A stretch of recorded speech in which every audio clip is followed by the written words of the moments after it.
ടാഗോറിനെ ആഗോള കവിയായും ഇന്ത്യയുടെ കവിയായും അറിയാത്ത മലയാളികൾ ഉണ്ടാകാനിടയില്ല. ടാഗോറിന്റെ കൃതികളെ ആസ്പദമാക്കി UK മലയാളിയായ മനോജ് ശിവ അണിയിച്ചൊരുക്കുന്ന നാടകമാണ് ഹൃദയരേഖ. ഹൃദയരേഖയിൽ ചാരുലത എന്ന യുവതി നേരിടുന്ന ആത്മസംഘർഷങ്ങൾ, ഒരുപക്ഷെങ്കിൽ ഇന്ത്യൻ സ്ത്രീത്വം ഇപ്പോൾ നേരിടുന്ന ആത്മസംഘർഷങ്ങളെ അതേപടി അവതരിപ്പിക്കുകയാണ് ഹൃദയരേഖ എന്ന നാടകം. ഹൃദയരേഖ എന്ന നാടകം UK-യിൽ മനോജ് ശിവയുടെ നേതൃത്വത്തിലുള്ള ഇംപ്രോ എന്ന സ്ഥാപനവും അല്ലെങ്കിൽ തിയേറ്റർ ഗ്രൂപ്പും അതുപോലെ തന്നെ കേരളത്തിലെ പ്രമുഖ തിയേറ്റർ ഗ്രൂപ്പായ സൂര്യ കൃഷ്ണമൂർത്തിയുടെ സൂര്യ പ്രൊഡക്ഷൻസും സംയുക്തമായാണ് ഗണേശത്തിൽ അരങ്ങിലെത്തിക്കുന്നത്. നാളെ വൈകുന്നേരമാണ് നാടകം അരങ്ങിലെത്തുന്നത്. ഇതിനകത്ത് സൂര്യ എസ് ഗ്രൂപ്പ്, വേണു അങ്ങനെ തുടങ്ങി ഒരുപാട് കലാകാരന്മാരും കലാകാരികളുമൊക്കെ വിവിധ വേഷങ്ങളിലൊക്കെ എത്തുന്നുണ്ട്. അപ്പോൾ എല്ലാ നാടക പ്രേമികൾക്കും പുതിയ നാടക അനുഭവം നൽകുകയാണ് മനോജ് ശിവയുടെ ലക്ഷ്യം. മനോജ് ശിവയുടെ വാക്കുകൾ കേട്ടുനോക്കാം. ആക്ച്വലി എന്റെ നാടകം ആദ്യമായിട്ടാണ് തിരുവനന്തപുരത്ത് നടത്തുന്നത്. എന്റെ ജന്മസ്ഥലവും കൂടിയാണ്.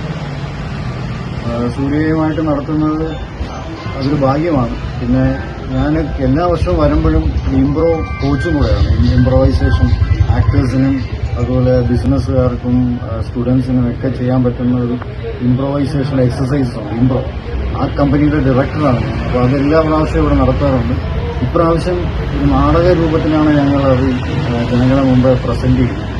നാടകം ചാരുലത എന്ന് പറഞ്ഞ ടാഗോറിന്റെ ഏറ്റവും പ്രശസ്തമായ വിശ്വമഹാകവി അദ്ദേഹത്തിന്റെ കൃതിയെ അടിസ്ഥാനമാക്കി ആ കൃതിയിലൂടെയുള്ള ഒരു തീർത്ഥാടനമാണ് ഈ നാടകം.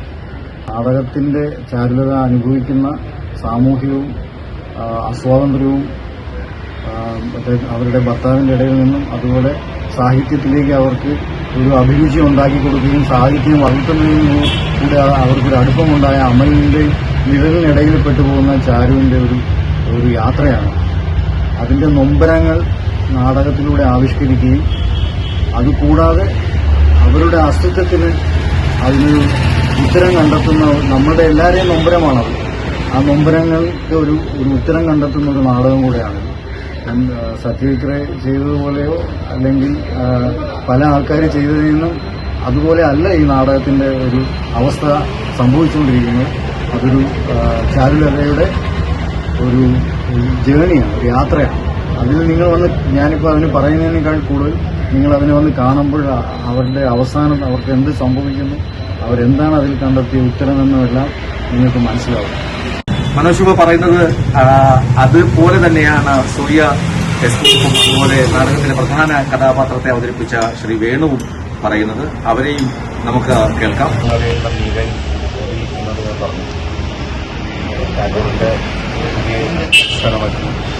പ്ലേ ചെയ്യണം, അതായത് പങ്കെടുക്കണം. വേഷം എന്നാണ് ഞാനിപ്പോൾ പറയുന്നത്. വളരെ പ്രധാനപ്പെട്ട വേഷം. വളരെ എനിക്ക് വളരെ എക്സൈറ്റ്മെന്റ്. ഞങ്ങൾ 5-ാം തീയതി മുതൽ ഇന്നലെ വരെ 3 ദിവസം തുടരുകയാണ്. ഫേസ് ചെയ്തു. അതിനെല്ലാവരും അതെല്ലാം ഹൃദയസ്ഥാക്കത്. എനിക്ക് തോന്നിയൊരു കാര്യം വെച്ചാൽ ഈ ഡയറക്ടർ എന്ന രീതിയിൽ എഴുത്തുകാരനായിരുന്നു സത്യജിത്രയുടെ ചാരുലതയിൽ നിന്നും മനോജ് ശിവയുടെ ചാരുലതയിലേക്ക് പോകുമ്പോൾ പറഞ്ഞതുപോലെ ഒരു 2 കിളികളുടെ, ഒന്ന് ചാരുലതയുടെയും ഒന്ന് കൂട്ടിലടയ്ക്കപ്പെട്ട ഒരു കിളിയുടെയും അത് പിന്നെ സ്വാതന്ത്ര്യം തേടി ആകാശത്തിലേക്ക് പറക്കുന്നതിന്റെയും ഒരു ഇതാണ്. അപ്പോൾ ഈ 2 കഥാപാത്രമായി കളിക്കുമ്പോഴും നമ്മളൊരു സ്വാതന്ത്ര്യം തേടിയുള്ള ഒരു കഥാപാത്രവും കിട്ടി പുറത്തേക്ക് പോകുമ്പോഴുള്ളൊരു കഥാപാത്രമായി മാറുന്നത് വളരെ മനോഹരമായിട്ട് അദ്ദേഹത്തിന്റെ ഡയലോഗുകളിലൂടെയും ഒക്കെ പറഞ്ഞിട്ടുണ്ട്. അത് അത്രയും ഇന്റൻസോടുകൂടി തന്നെ അഭിനയിക്കാൻ കഴിയുന്നു എന്നുള്ളത് ഒരു ഭാഗ്യമായിട്ട് കരുതുന്നു. ഈ നാടക സംവിധായകനും നാടകരചയിതാവുമായ മനോജ് ശിവ, അതുപോലെ സൂര്യ എസ് ഗ്രൂപ്പ്, വേണു, അവരൊക്കെ പറഞ്ഞത് നിങ്ങൾ കേട്ട് കഴിഞ്ഞു. അവരൊക്കെയും എക്സൈറ്റ്മെന്റിലാണ്. അവരുടെ കഥാപാത്രങ്ങളെ വേദിയിൽ എത്തിക്കാനുള്ള ഒരു ആകാംക്ഷ.